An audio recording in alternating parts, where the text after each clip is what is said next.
There is me and you. As long as this division exists, there must be conflict between you and me. Unquestionably. And there is not only conflict between you and me, but there is conflict within me.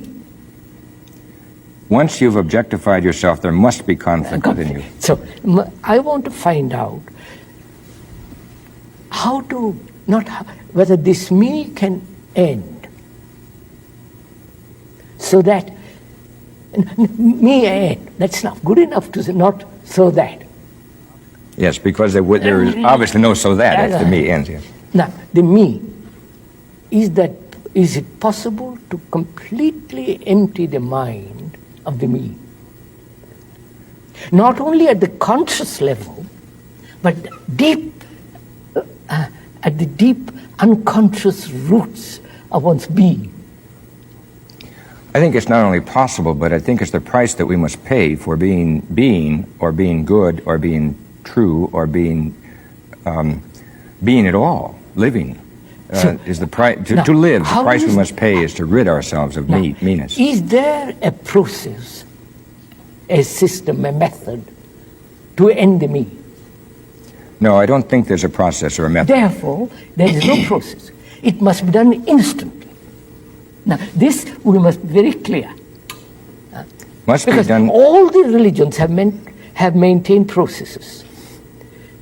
Whole evolutionary system psychologically is a process. If you say, and to me that's a reality, that it cannot possibly be a process, which means a matter of time, degree, gradualness, then there is only one problem, which is to end it instantly. Yes, to destroy the monster at one step. Yes. Instantly. Yes. It's unquestionably what must be done. We must destroy meanness. No, destroy, I won't use the ending of the me, with all the accumulation, with all the experiences, what it has accumulated, consciously and unconsciously, can that whole content be thrown out. Not by effort, by me. If I say by me, I'll throw it out, it is still the me. Yes. Or if I throw it out by exertion of will, it is still the me. The me remains. It is not, clearly, in my mind, it is not an act or an activity of the mind, nor an activity of the will, nor an activity of the feelings, nor an activity of the body, which will help me to see me. Pardon me. No. Will help me to see. See, yeah. And since we in this world are so wrapped up with doing, with having, with acting, we really don't understand reflectively and profoundly what takes place before we act or before we possess. And I think that it's incumbent upon us to reflect backwards and see that there is seeing before seeing takes place, in the two senses of the word seeing. Just as there is loving before one becomes aware of loving. And certainly just as there is being before one becomes aware of being. Yes, but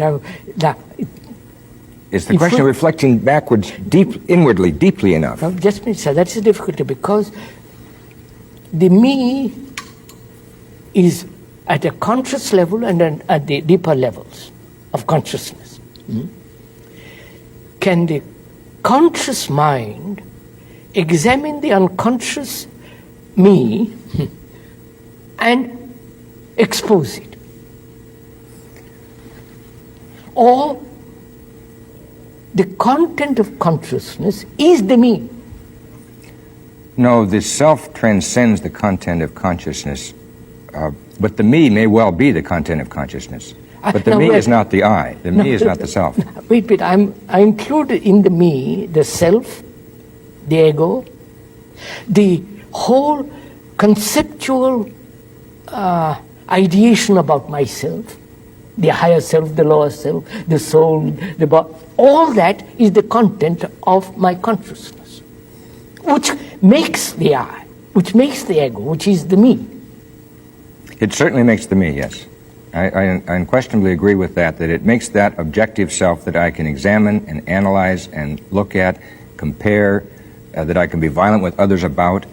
It's explanatory, if you will, or the summation of the whole thing, which you put in the word me.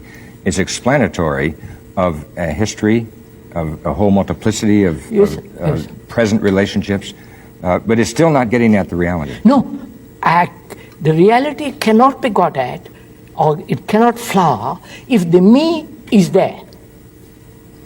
Whenever, as I said before, whenever I insist upon viewing you as me, then the reality cannot flower and freedom will not be. So, can the content of my consciousness, which is the me, which is my ego, myself, my ideations, my thoughts, my ambitions, my greeds, all that is the me, my nation, my desire for security, my desire for pleasure, my desire for sex, my desire for to do this and do that, all that is the content of my consciousness.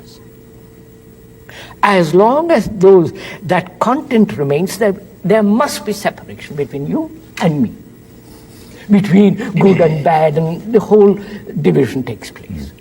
Now, we are saying the emptying of that content is not a process of time.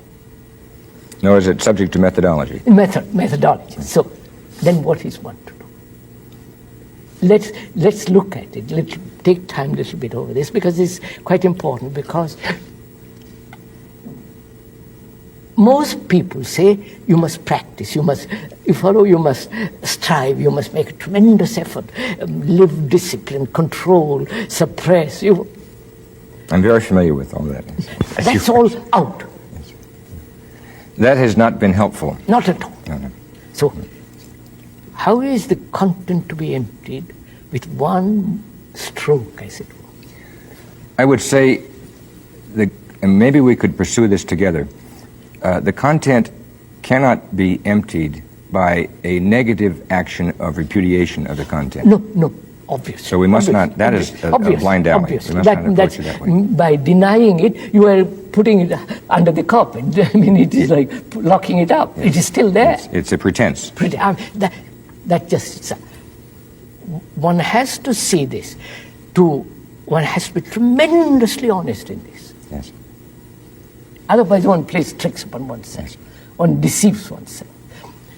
I see clearly, logically, that the me is the mischief in the world.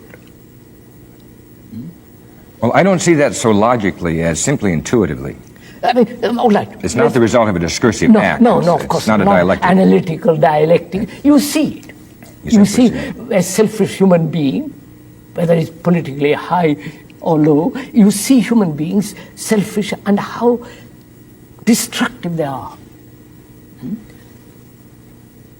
Now the question is, can this content be emptied so that the mind is really empty and active and therefore capable of perception?